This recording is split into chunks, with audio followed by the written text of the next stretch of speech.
पेले गए पेले गए पेले गए, बजरंग दल वाले पेले गए। सड़क मोहल्ले पर गली कूचों में दौड़ा दौड़ा कर ये पेले गए। पेले गए पेले गए पेले गए, बजरंग दल वाले जबलपुर में पेले गए।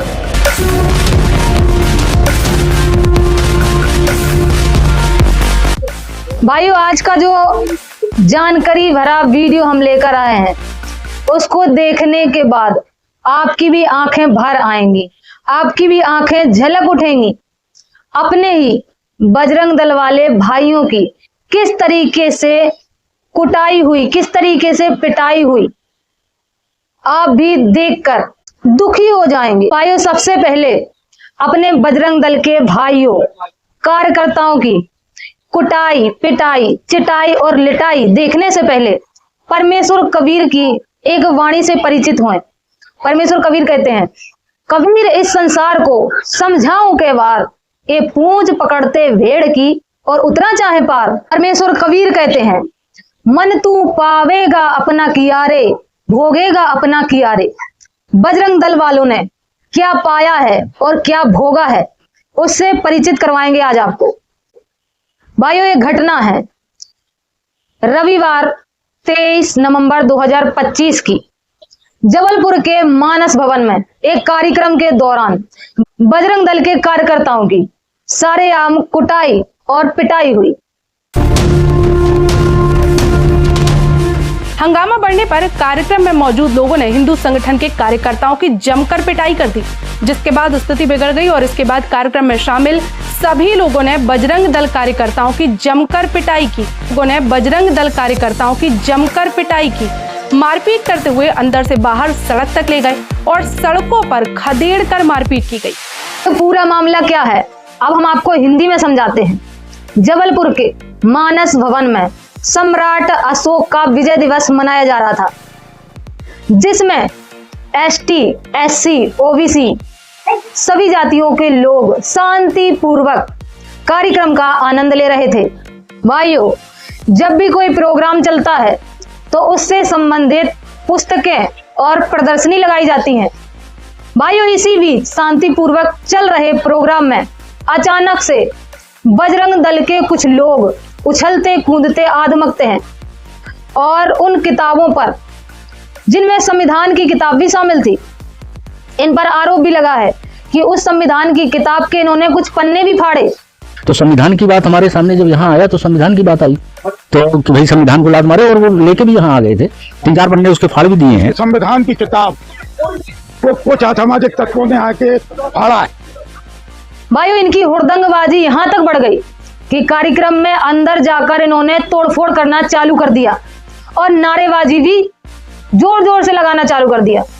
भाइयों, कहीं ना कहीं बजरंग दल वालों की ये सोच थी कि जिस तरीके से हम संत रामपाल जी महाराज का शांति पूर्वक चल रहा सत्संग रुकवा लेते हैं, उनके भक्तों के साथ मारपीट कर लेते हैं, सत्संग में कुर्सियां तोड़ देते हैं, पुस्तकों को फाड़ देते हैं, आग लगा देते हैं।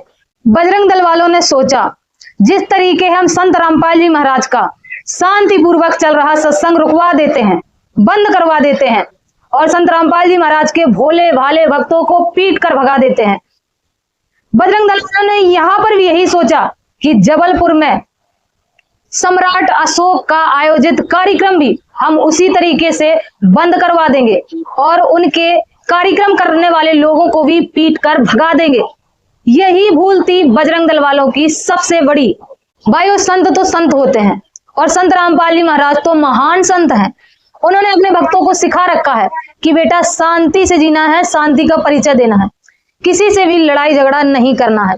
परमेश्वर कबीर कहते हैं, हाथ में माला गेट पे ताला, परमेश्वर कबीर है रखवाला। और संत रामपाल जी महाराज अपने सत्संगों में कहते हैं कि बेटा जैसे को तैसा मिल ही जाता है, शेर को एक दिन सवा शेर मिल ही जाता है। भाइयों, वही हुआ। बजरंग दल वाले शेर बने घूम रहे थे, उनको लग रहा है कि अशोक सम्राट वाले लोग सवा शेर मिल गए। और भाइयों, इस तरीके से कूटा है, इस तरीके से पीटा है कि अब बजरंग दल वालों के ये लोग सोच रहे हैं कि हम सांस कहां से लें और कहां से करें। खैर भाई, हमें तो बहुत दुख है, क्योंकि परमेश्वर कबीर के अवतार जगत गुरु तत्वदर्शी संत रामपाल जी महाराज कहते हैं कि ये जितने भी लोग हैं सभी हमारे भाई बहन हैं। तो भाई दुख तो होगा ही होगा। आज नहीं समझ रहे हैं, कल इनको समझना ही पड़ेगा संत रामपाल जी महाराज का ज्ञान।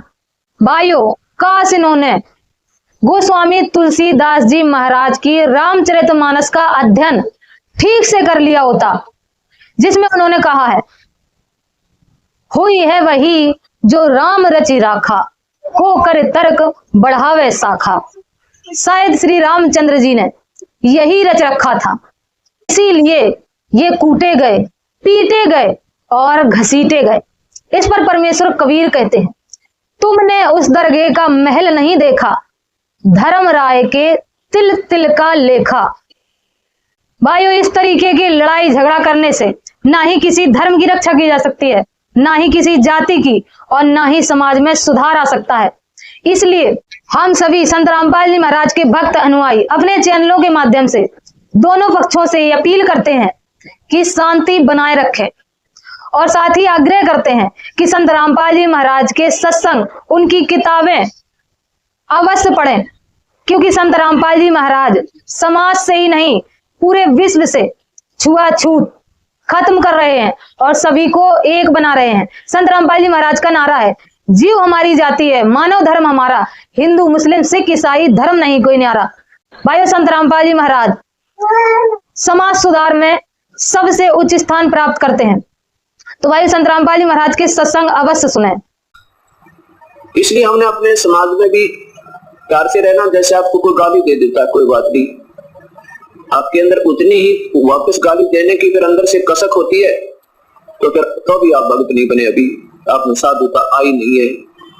कबीर साहब कहते हैं, आवत गाली एक है, उल्टा हो अनेक, और कह कबीर मत उल्टी हो रह जाए एक की एक ने गुस्से में आकर, क्रोध में आकर किसी के कहने सुनते या मिसअंडरस्टैंडिंग तक किसी की गलत धारणा से मान ले आपको कुछ उटपटांग कह भी दिया, तो आप उसका तुरंत प्रतिफल में बदला मत दो, उसका तुरंत जवाब मत दो। फिर वो एक देगा, एक और दे देगा, वह दो ना हुए, दो जब होगी जब आप उल्टी दे दोगे। उल्टी गाली आप उसको पकड़ाओगे तो वो 20 और सुनाओगा, और फिर हाथापाई हो जाएगी, और फिर हानि ना जाने कहां तक पहुंच सकती है। इसलिए क्या बताते हैं कि आवत गाली एक है, उल्टा हो अनेक, कह कबीर ना उलटियो व रहे एक की एक। गाली ही से उपजे और कलह कष्ट और नीच, हार कलह सो संत है, लाग मरे सो नीच। अब गाली ही से क्या होता है कि हाथापाई हो, झगड़ा वगड़ा हो गया, और फिर ना जाने मौत भी हो जावा किसी की। गाली ही से उपजे कलह कष्ट और नीच, नीच माने मृत्यु। हार कलह सो संत है, हार जाना लोग, अच्छा भाई चुप हो जा, बोले नहीं, वो न सोचेगा तेरे दिन डर गया तो आप हार गए, बहुत अच्छी बात है। कहते हार चला सो संत है और लाग मरे सो नीच, उससे की तरह गुट्टम गुट्टा हो गया, कहते हो तो नीच राक्षस स्वभाव के, जैसे कल गीता जी बतावे थी, उत्तर गीता शास्त्र कह रहा था कि वो संत नहीं फिर होता है संत होते। अब हमने अपने संस्कारों को भी पूरा करना है, साथ में अपने अंदर बहुत ही ज्यादा सुधार लाना है, ताकि आम समाज भी ये कहे भी भक्ति हो तो ऐसे संत भक्त हैं तो ये हैं जिनमें बीड़ी शराब मांस तंबाकू का कोई व्यसन ना हो, और झूठ बोलकर अपना धंधा नहीं बढ़ावे, किसी की आत्मा दिखाने के लिए झूठ ना बोले। अब जैसे रिश्वत लेते हैं या 2 नंबर का काम करके दुनिया को धोखा देकर, कोई मिलावट करके या कोई डुप्लीकेट चीज ओरिजिनल समझ कर बेच के पैसे तो कमा लेंगे आप, लेकिन वो पैसा फिर बहुत बुरी तरह जाएगा आपका। मन माने कोई बालक बीमार हो जाए या स्वयं को कोई बीमारी लग जाए, लाखों रुपए लगे, और फिर वो पैसा भी जावे, अशांति भी, और साथ में जिस दुष्कर्म के से वो धन एकत्रित किया था वो पाप कर्म तो जो के तो जमा है आपके, और वो धन रहा नहीं जो आपने गलत तरीके तो अपना था, बल्कि कष्ट में होकर गया। इस प्रकार हमने इन बातों को ध्यान रखते हुए अपने अंदर बहुत सुधार लाना, क्योंकि परमात्मा का एक नियम है कि जैसे कर्म और साथ में जैसा भी आपका संस्कार, जो भी आपको मिलना है, उस परमात्मा ने आपको बांट रखा है जीवन में कि तुझे इतना धन मिलेगा, इतनी तेरी संतान होगी, इससे कम बत्ती नहीं हो सकता, चाहे कोई कितना सिर पटक ले।